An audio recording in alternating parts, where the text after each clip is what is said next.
To find font from image, I am on Pinterest here and I saw a font I like. I want to screen grab it. I'll type on my keyboard Shift Windows S if you're using a Windows keyboard, and I'm going to screen grab this part of the screen, which is where I like the font I saw.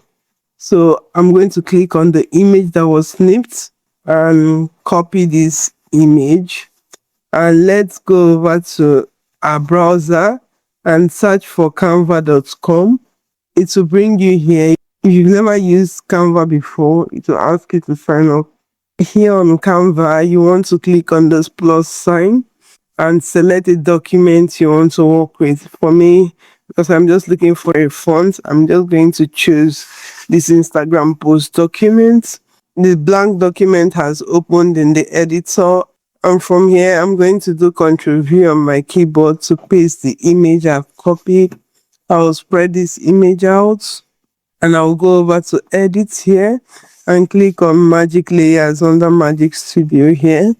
And Magic Layers has finished identifying the fonts in this design. If we go to this particular font I like, you can see the font type that was used, which is Formula.